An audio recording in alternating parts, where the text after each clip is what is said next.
क्या भाभी आप भी। मैं ससुराल से मायके आपसे बातें करने आई हूँ और आप के कामों में लगे हो। थोड़ी देर बैठो ना मेरे पास।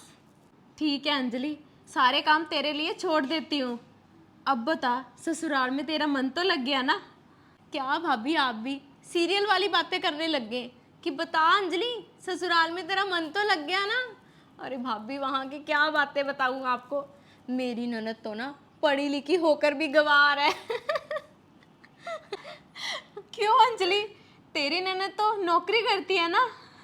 नौकरी तो करती है भाभी, पर ऑफिस जाती है सूट पहनकर, वो भी बिना मेकअप के। क्या फायदा ऐसे पढ़ी लिखी होने का जिसने रहना ही गवारों की तरह है। और भाभी मॉडर्न तो मेरी ननद बिल्कुल भी नहीं है। पार्टी वगैरह का तो उसे बिल्कुल शौक ही नहीं है कोई। अरे अंजलि धीरे बोल, अगर मम्मी ने सुन लिया ना वो कहेंगे जैसी बहू वैसी बेटी। हम तो भाभी है ही एक जैसे। और मम्मी तो ताई जी के घर गए हैं, उन्हें क्या पता कि मैं आई हूँ यहाँ पे। और भाभी एक बात बतानी तो रह ही गई, इतना सब कुछ होने के बाद भी ना मेरे ससुराल वाले अपने आप को ना बड़ा पढ़ा लिखा समझते हैं। ये तो तेरे लिए अच्छा है, कोई रोक टोक तो नहीं करेगा। हाँ भाभी वो तो है, पर भाभी पढ़े लिखे होने के बाद भी ना जमीन पे बैठ के खाना खाते हैं। सिर्फ जब बाहर जाते हैं ना तभी कोई ढंग से उठते बैठते हैं, वरना अगर उन्हें को घर पे देख ले तो। अरे अंजलि, तू ऐसे लोगों के बीच में कैसे रहती है? बस भाभी। मम्मी, वाह अंजलि वाह, अपने ही ससुराल वालों का यहाँ बैठ के मजाक बना रही है। अरे अंजलि तेरा परिवार है वो, उनकी ऐसे बेइज्जती मत कर, वो भी बाहर वालों के सामने। क्या मम्मी, बाहर वाले? पर मम्मी मैं तो भाभी के साथ अपनी बातें शेयर कर रही हूँ, और भाभी कब से बाहर वाले हो गए? तेरी भाभी बाहर वाली नहीं है, परंतु बातें बाहर की हो जाती हैं।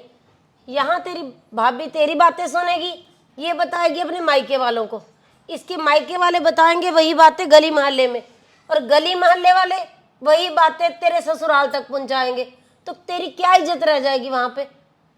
अरे मम्मी अब उनकी हरकतें ही ऐसी हैं कि हंसी तो ना अपने आप आ जाती है। अब आप ही बताओ मम्मी, ऐसे पढ़े लिखे होने का क्या फायदा कि जिनकी हरकतें गवारों जैसी हों। गवार ना अंजलि वो लोग नहीं है, गवार तो तुम दोनों ननद भाभी हो जिनको बस सजने संवरने का पता है, इससे ज़्यादा तुम्हें आता ही क्या है। और जिन लोगों को तू गवार बोल रही है ना, वो सिर्फ सीधे साधे लोग हैं, आज भी अपनी जड़ों के साथ जुड़े हैं। और उनके घर में ना बेटी और बेटे में ना पूरी समानता है। और उनकी बेटी तुमसे छोटी होके भी ना आत्मनिर्भर है, अपने पैरों के ऊपर खड़ी है, काम करती है, और तुम दोनों उनका मजाक उड़ाती जा रही हो। एक माँ अगर अपनी बेटी को नहीं समझाएगी तो तू ससुराल में अपना सम्मान और स्थान कैसे बना पाएगी। अरे अंजलि मेरी बातों का ना बुरा मत मानना, मैं तो सिर्फ यही चाहती हूँ कि तू ससुराल में अपनी जगह बनाए। अरे तेरे पढ़े लिखे होने का ये मतलब तो नहीं है कि तू उनका मजाक उड़ाए। अरे तुझे तो गर्व होना चाहिए कि तेरे परिवार में बेटा और बेटी में फर्क नहीं समझा जाता।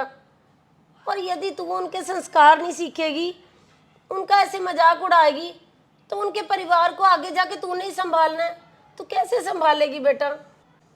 मम्मी आप बिल्कुल सही बोल रहे हो। आज के बाद ना मम्मी ऐसी गलती कभी नहीं होगी। अपने ससुराल की बातें ना कभी भी ऐसे नहीं करूँगी मम्मी। मुझे माफ़ कर दो मम्मी। हाँ मम्मी, आप मुझे भी माफ़ कर दो। माफ़ तो मैं तुम लोगों को कर दूंगी, परंतु ध्यान रखना, ये जो तुमने यहाँ बैठ के मजाक उड़ाया ना, ये बातें घर से बाहर नहीं जानी चाहिए। और तू भी बहू याद रखना कि ये सारी बातें ना अपने मायके में मत बता देना। और आप सभी लोग भी इस बात को ना अच्छी तरह समझ लो कि जब हम कोई चुगली करते हैं ना, तो हमारा कई बार वो मतलब नहीं होता बात करने का, हम बड़ा पॉजिटिव किसी को बताते हैं घर की बात, और वो क्या होता है, वो उस बात को जो बाहर वाला होता है वो मिर्च मसाला लगा के ना उसे तड़का लगा के सामने पेश कर देता है, तो बात बड़ी ज़्यादा बिगड़ जाती है। तो घर की बातें ना कहीं भी बाहर नहीं करनी चाहिए। और एक लड़की ना जब ससुराल की बातें करती है ना, तो क्या होता है कि मायके वाले उन बातों का मज़ा लेने लग जाते हैं, ये नहीं सोचते कि उन सब बातों की वजह से ना लड़की का घर भी खराब हो सकता है, एक घर टूट भी सकता है। तो अपनी बेटियों को ना सही शिक्षा ज़रूर दे। और आप लोगों को हमारी ये छोटी सी स्टोरी कैसी लगी कमेंट करके ज़रूर बताना। और आप Manchanda family blog, Anjali Manchanda, Mr and Mrs Manchanda और वनीता मनचंदा को फॉलो ज़रूर कर लीजिए ऐसी ही और स्टोरी देखने के लिए। बाय।